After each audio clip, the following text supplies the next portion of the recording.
Praise the lord అండి. అందరూ బాగున్నారా? ఈరోజు హిస్టరీ ఆఫ్ బైబుల్ చరిత్ర గురించి మనము చూసుకుందాం. బైబుల్ 40 మంది రచయితల ద్వారా వేరువేరు ఒక ప్రదేశంలో వేరువేరు దేశంలో నుండి వ్రాయింపబడినది. అయినను వీరి అందరి ఒక ఉద్దేశము నిజమైన దేవునికి గురించిన ఆనవాలు, నిజమైన దేవుడు ఎవరో వివరించడానికి ఈ బైబుల్ మానవునికి, ఈ మనుష్యునికి ఎంతగానో ఉపయోగపడుతుంది. అలాగే మనిషిగా జీవించడానికి ఈ యొక్క బైబుల్ అనేక మంది జీవితంలో ఒక వెలుగును నింపి ఉన్నది.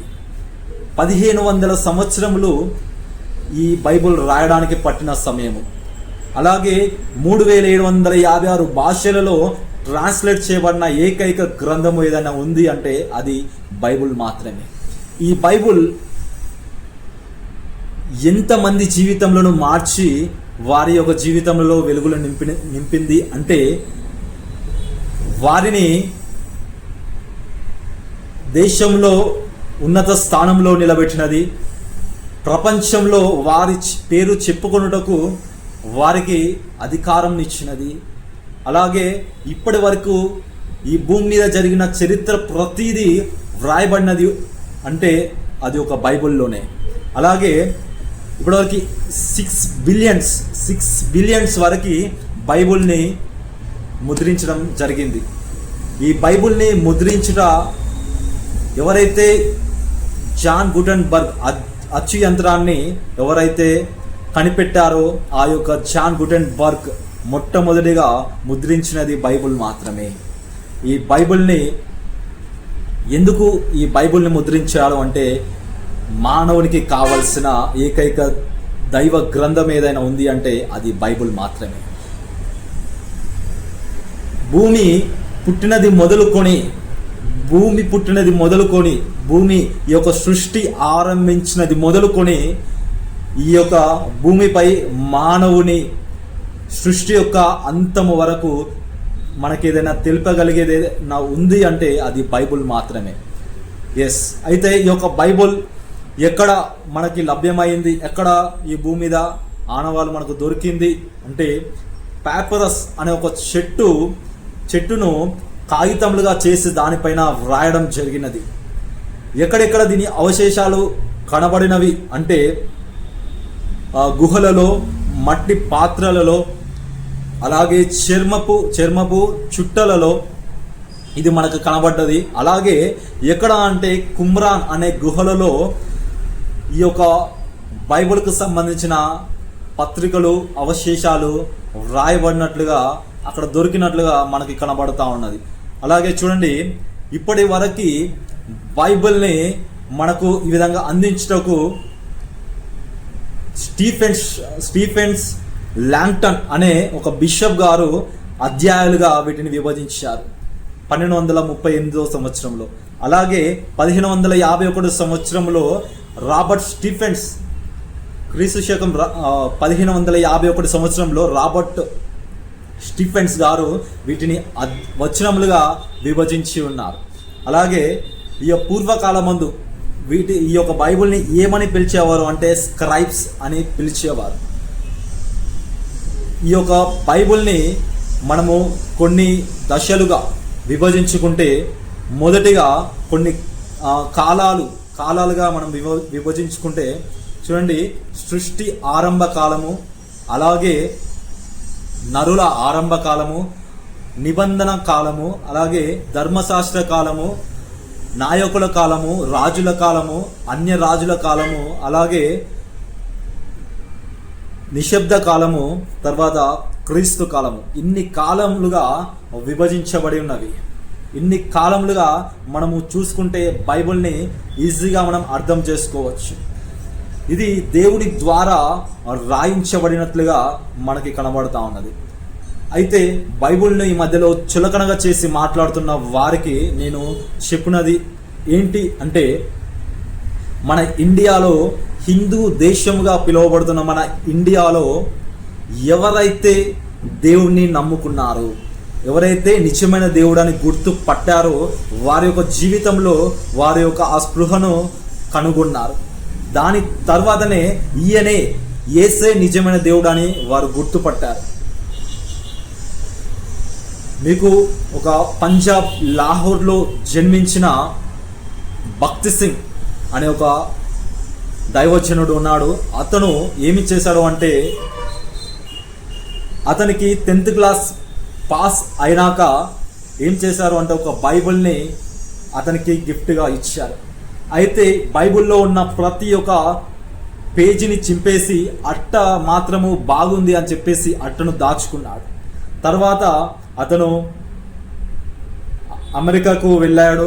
అక్కడ చదువుకొని విదేశాల్లో చదువుకొని అక్కడ తనకు ఇష్టమైన జీవితము, లోక సంబంధమైన జీవితము జీవించి తర్వాత ఒక షిప్లో అతను ప్రయాణిస్తున్న సమయంలో ఆ షిప్లో ఆరాధన జరుగుతూ ఉన్నది. ఆరాధన జరిగే సమయంలో ఈ యొక్క భక్తి సింగ్ గారు అక్కడ ఉన్నారు. అక్కడికి ఆ యొక్క ఆరాధనకి అతను తీసుకెళ్ళబడ్డాడు. తన ఫ్రెండ్ ద్వారా వెళ్ళబడ్డాడు. అక్కడ కూర్చొని వారందరూ ఆరాధించిన తర్వాత ఆరాధించే సమయంలో అతడు అక్కడ కూర్చొని పడుకున్నాడు.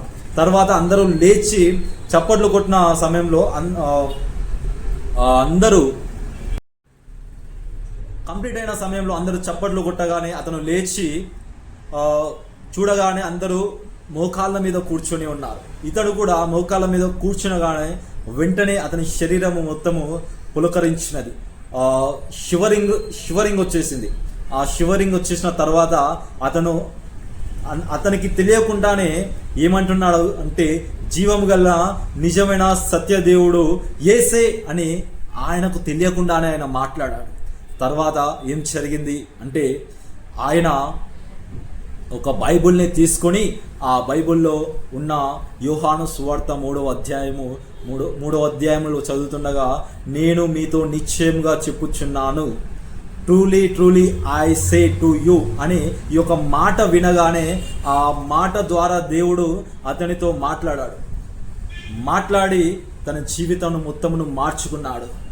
ఈ లోక సంబంధమైన జీవితము విడిచిపెట్టి ఆయన నిజమైన దేవుడు యేసే అని ఆ యొక్క స్వరంను ఆయన విని తన జీవితమును మార్చుకొని అప్పటి నుండి బైబిల్ని పూర్తిగా చదివి ఆ యొక్క సిక్కు కుటుంబంలో పుట్టిన అతను నిజమైన దేవుడు ఎవరో తెలుసుకొని తన జీవితాన్ని పూర్తిగా దేవునికి సమర్పించుకొని సువార్త చేయడము ప్రారంభించాడు భారతదేశానికి వచ్చి. చూడండి, ఈ యొక్క పరిశుద్ధ గ్రంథంలో ఉన్న ప్రతి ఒక్క పేజీని చింపేసి అట్ట మాత్రం బాగుంది కదా అని ఉంచుకున్న ఆ వ్యక్తి జీవితంలో దేవుడు అతని ద్వారానే అనేకులకు యేసే ఈ యొక్క బైబుల్ నిజమైనది, యేసే నిజమైన దేవుడు అని అనేకులకు చెప్పాడు. ఇప్పటి వరకు 10,000 సంఘముల కంటే ఎక్కువగా భక్తి సింగ్ గారు స్థాపించిన సంఘములు మనకు కనబడతా ఉన్నవి. అలాగే ఆర్ఆర్కే మూర్తి గారు కూడా ఉన్నారు. ఆర్ఆర్కే మూర్తి గారు కూడా ఆయన ఒక ఆచార్య సంబంధమైన ఆ యొక్క ఉన్నతమైన భారతదేశంలో ఉన్నతంగా పిలువబడే ఆ యొక్క వారి యొక్క ఆచార్యులలో ఆయన పుట్టి ఉన్నాడు. ఆయన నిజముగా దేవుణ్ణి తెలుసుకున్నాడు. ఎప్పుడు అంటే, ఈ యొక్క బైబిల్లో తప్పులు ఏమైనా వెతికి వాటిని అందరి ముందు నేను చూపిస్తాను అని అనుకొని ఏం చేస్తాడు అంటే, బైబిల్ని తీసి చదువుతుండగా అతను కూడా యోహాను సువార్త తీసి చదువుతుండగా యోహాను సువార్తలో ఉన్న ఆ యొక్క వాక్యము అతనితో మాట్లాడి, ఎవరైతే తప్పులు వెతుకుతామని చూశారో బైబిల్లో, అతని తప్పులు వెతికి బైబిల్ ఆ ఆర్ఆర్కే మూర్తి గారికి చూపించిన వెంటనే ఆయన అప్పటి నుండి తన జీవితమును యేసుకు అంకితము చేశాడు. ఈయన నిజమైన దేవుడు, ఇదే పరిశుద్ధమైన గ్రంథము, ఇదే నిజమైన దేవుని గ్రంథము అని అతడు తెలుసుకోగలిగాడు. ఇలా ఎంతోమంది బైబిల్ని కాల్చివేసిన వారు, చింపి వేసిన వారు కూడా ఇప్పుడు ఈ యొక్క బైబిల్లో ఉన్న వాక్యములను, దేవుని యొక్క మాటలను అనేకులకు వినిపిస్తున్నారు. వారి యొక్క జీవితంలో మార్చుకుంటున్నారు. ఇది పరిశుద్ధమైన గ్రంథము, ఇదే దేవుని నిజ గ్రంథము. ఇది మీరు గుర్తెరిగితే మీ యొక్క జీవితములు కూడా దేవునికి ఇష్టముగా ఉంటుంది. లేదు అంటే దేవుడు ఈ వచ్చే రాకడలో మనము ఆయనతో ఉండాలి అంటే నిజమైన నిత్యత్వము, ఎప్పుడు దేవుడితో ఉండే అవకాశం మనం పొందుకోవాలి అంటే మనకు కావలసిన ఈ యొక్క గ్రంథము బైబిల్. అనేక మంది బైబిల్ కలిగి ఉన్నను వారు చదవలేకపోతున్నారు. బైబిల్ దొరకకుండా వచ్చే ఒక రోజులలో మనము చాలా పశ్చాత్తాపపడాల్సిన రోజులు రాబోతున్నాయి. ఇకనైనా బైబిల్ చదవండి, వాక్యము తెలుసుకోండి, నిజమైన దేవుడు ఎవరు గుర్తెనకండి. Thank you.